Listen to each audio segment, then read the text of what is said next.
What if your customers could get instant answers from your product manuals through WhatsApp 24/7 without you lifting a finger? I just built this exact system in less than 20 minutes using free tools, and I'm about to show you the entire process. Watch this.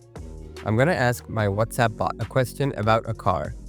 This starts the AI agent, which retrieves the information from the vector store, and it'll send a detailed answer back to us with citations from the car manual. The agent has sent us an answer. It also asks some follow-up questions, any answers that I give it, and you'll see that the agent has given us a detailed answer from the manual that we had uploaded. So here's the complete system that we're building today. Up top, we have data ingestion. We upload PDFs through a form, extract the text, and store it in a Pinecone vector database. Below that, we have our WhatsApp agent. Evolution API receives messages from WhatsApp. Our AI agent then searches the vector store for the relevant information and sends the message back using the Evolution API. So we're going to build this in 5 steps. We're going to set up Pinecone for storing our PDFs. We're going to build the upload and ingestion system, and then we're going to set up the Evolution API, connect it to WhatsApp, and finally build out this AI agent that actually answers the questions. If you'd like to learn more about building AI agents for your business or your clients, check out my school community, the AI Automation Incubator. We have highly detailed step-by-step instructions for a variety of AI agents, as well as an AI and automation course, and we do weekly and monthly calls where we diagnose and build automations and AI agents live. So let's build out the data ingestion pipeline first. Now for this RAG agent, we're going to need some place to store the contents from our PDF, and that's Pinecone, a vector database. So go to Pinecone, set up a free account. The free account is more than enough for testing and even for basic production execution. Let me go ahead and log in.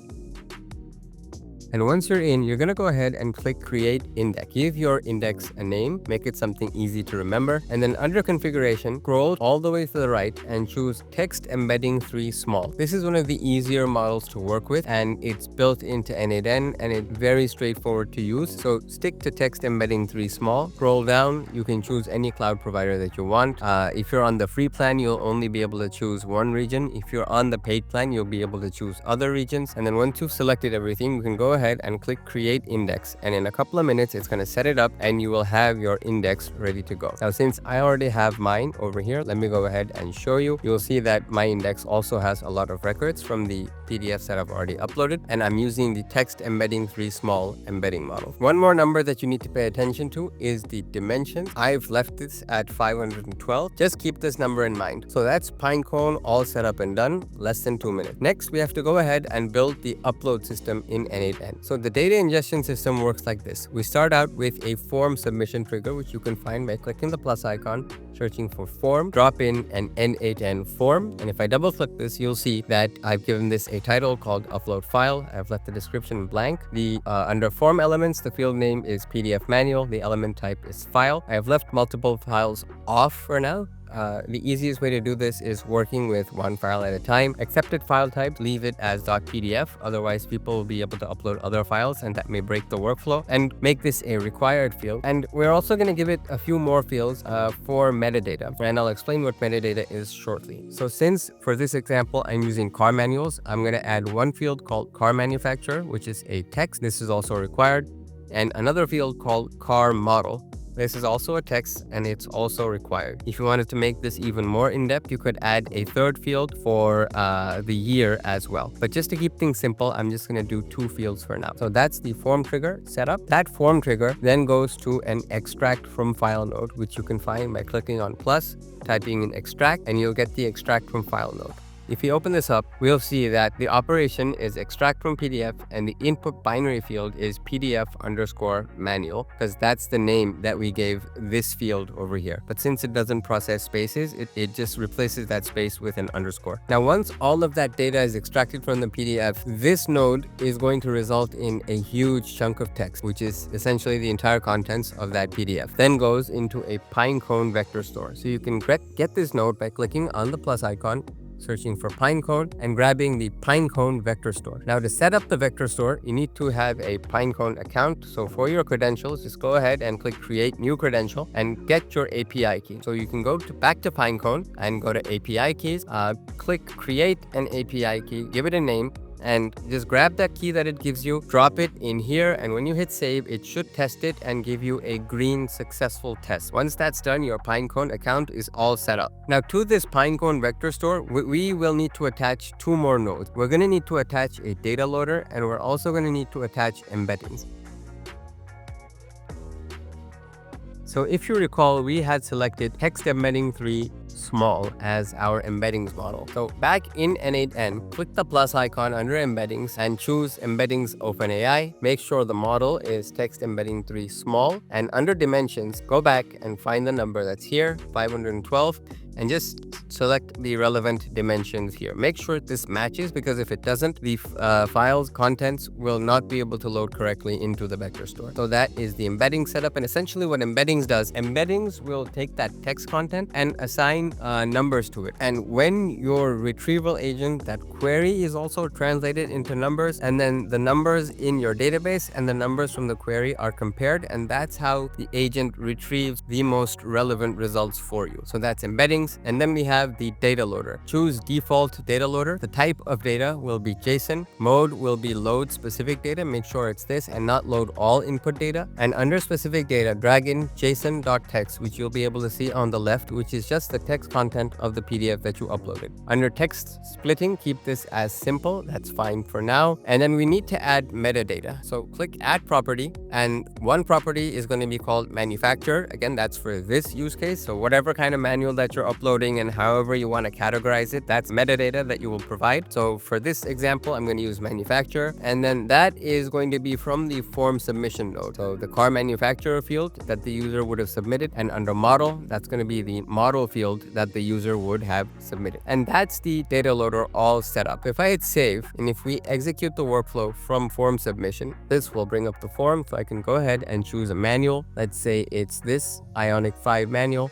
Type in the name of the manufacturer, type in the car model, hit submit, and you'll see that the form, once the data is uploaded, the extract from file node is going to pull the text out of the PDF, and it's going to upload everything to the Pinecone vector store. It's going to take a little bit of time because it's a big manual. So while we're waiting for this to happen, the reason the metadata is so important is because if you have, say, hundreds of products, and these products may be quite similar. So when a user asks a query, in this example for a car, let's say the user says, my car won't start. It's very possible that you have hundreds of car manuals, and each of those car manuals are going to have troubleshooting information for when a car won't start. So how do you filter for the specific car that the user has? And that you do using metadata. And we can also give instructions to our AI agent in the retrieval workflow to make sure that the user has specified which car, make, and model it is before the agent tries to retrieve any extra information. So you'll see that the data ingestion is now complete. Now let's go down and set up the retrieval agent. Now for the retrieval agent, we want to use WhatsApp, and if you don't want to use the WhatsApp official business cloud because you have issues with verification, or you just don't want to go through all of that headache, you can use a very handy WhatsApp API that can run locally on your computer. It can run on a Docker DigitalOcean droplet, whatever, called the Evolution API. I've already done a very detailed video on how to set up the Evolution API, and I'll leave a link to that in the description so you can check it out there. But the long and short of it is that in order to get the Evolution API working locally on your computer, you're going to need Docker Desktop, which you can find by going to docker.com and downloading Docker Desktop for your specific operating system. Once you've downloaded and installed Docker Desktop, open up your terminal and navigate to whatever folder that you want to work with. Let's say it's the desktop, so I'm going to go to desktop and create a new folder for the Evolution API. I already have my folder, so if you wanted to create a new folder, create a new folder by typing in mkdir and give your folder a name. So let's say it's this. Now I already have my folder, so I'm just going to navigate directly into it. And in here, we're going to need to set up two text files. One is a Docker Compose file, and the other is an env file.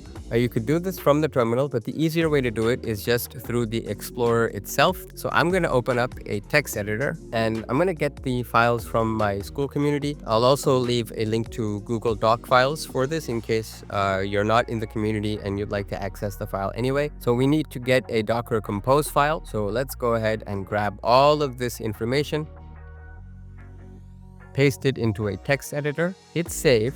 Make sure that you're in the folder that you had created earlier and give this file the name docker-compose.yml. Now, I'm not going to save it because I already have this file in here. So that's that. And you'll also need to create a second file. Let's go back into the community and create the .env file. So copy all of this, paste it in here, and you're going to need to change the API key, whatever you want it to be. So let's just say it's 123 for now. You should use something a lot more secure than this. This is just for an example, and that is all you need to do. So hit save.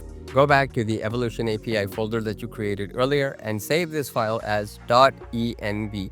There's nothing before the dot. It just starts as .env. Okay, now I already have mine set up, so I'm just going to hit cancel, exit your text editor. Now come back into the terminal, and once in the folder, you're going to type in docker compose up-d.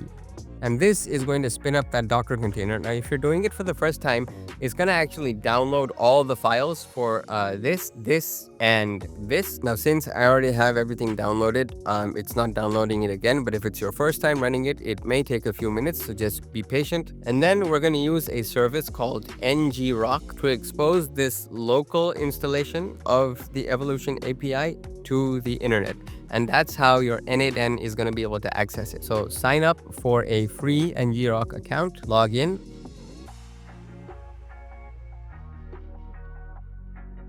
Once you're in, follow the instructions. You can click the download tab, download the file, follow these instructions to download and install ngrock onto your system. And once ngrock is all installed and set up, you can go back to the terminal and type in ngrock http 8080. If I hit enter, you should see this screen and you'll get a forwarding URL. So if I grab that forwarding URL, copy, open up a new tab, drop this in, and go to that URL/manager, we'll see that we have the Evolution API set up and running. To set up the Evolution API with your WhatsApp account, just click plus instance over here, give your instance a name, ABCD, that's fine for now.